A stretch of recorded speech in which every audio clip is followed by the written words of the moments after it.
Even all the hairs of your head are counted, so do not be afraid. That's the good news?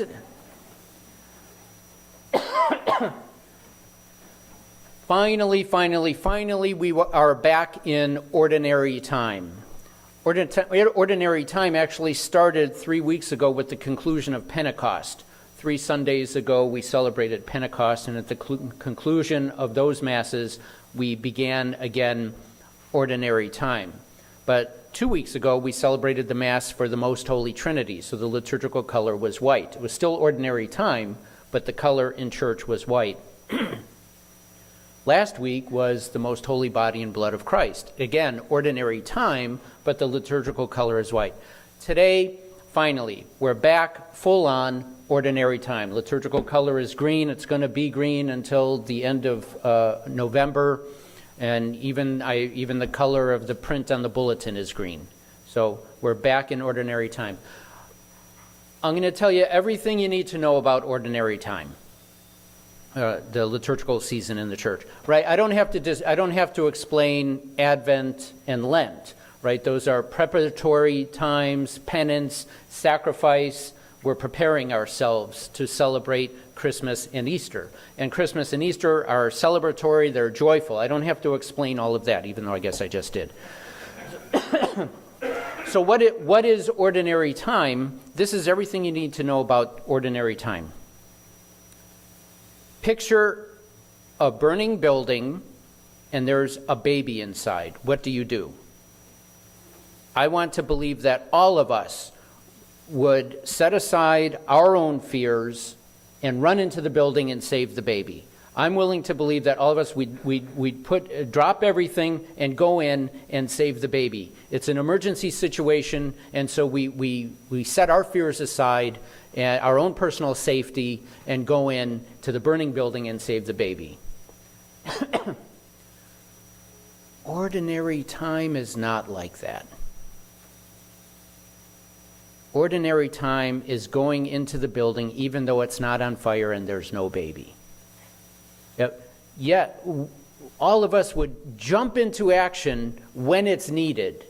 However, during ordinary time, I'm worried that we're not going to jump into action spiritually, even though it's needed. Ordinary time is the green, the color green is the symbolic color of new life. Everything outside after the winter is starting to spring back to life. Everything outside is turning green, so inside. It's growth in the Spirit, growth in the Lord. The readings that we're going to hear at Mass are the day in, day out teachings of Jesus meant to lead us to heaven. But again, life is not always at an emergency level. But you and I still have to develop our spirituality, deepen our relationship with the Lord, even though it's not Advent, it's not Lent, it's not Christmas, it's not the Easter season, it's not Holy Week, it's not Pentecost. You and I still have the responsibility to say our prayers and come to Mass and serve the needs of the poor. And so what I'm worried, though, is that because it's ordinary time, we think, oh, it's ordinary, we could just sit outside that building and watch it burn. Or even if the building's not on fire, just listen to the baby cry while sitting outside. Or there's no baby. So I have some suggestions on how you and I can keep our spirituality strong even though the color is green and not purple or white. I have just some suggestions for us during this time of growth, of what is supposed to be spiritual growth. The first is, recall that during Lent, we were asked to abstain from eating meat on Fridays.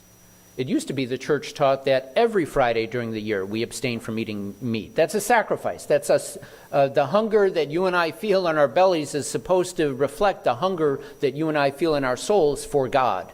And so I would offer that as a suggestion, maybe we continue not eating meat on Fridays, even though it's not Lent.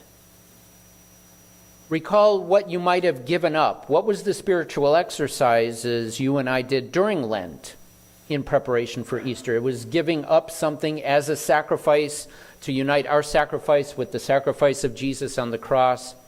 Maybe one day a week we can give up now, even though it's ordinary time, give that same thing up one day a week as a spiritual sacrifice. It's not Lent, but we are still called to grow in the spiritual life.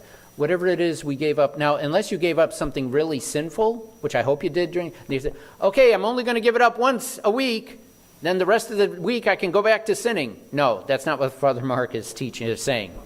But if it was some other sacrifice, give it up once a week rather than for that 40 days of Lent. But just to keep the sacrifice, the spiritual growth going. At one point I had offered the suggestion of praying the rosary every day. And that's a good Lenten exercise to do. But I'm a firm believer that praying the rosary every day, even during ordinary time, would bring us spiritual growth, would be spiritually beneficial for us. So maybe if we prayed the rosary during Lent and then set it aside again, maybe even once a week, pray the rosary again. So I understand for some people that's not your spirituality. Sitting and praying the rosary for 10 minutes may not be. Read one chapter out of the Bible every day. My dad, in the basement when we were growing up, he had the Bible open on a little stand down in our basement. And before going to work every day, he read one chapter out of the Bible. And so that always left an impression on me. But pick the Gospel of Matthew, read one chapter before heading out of the house during the day.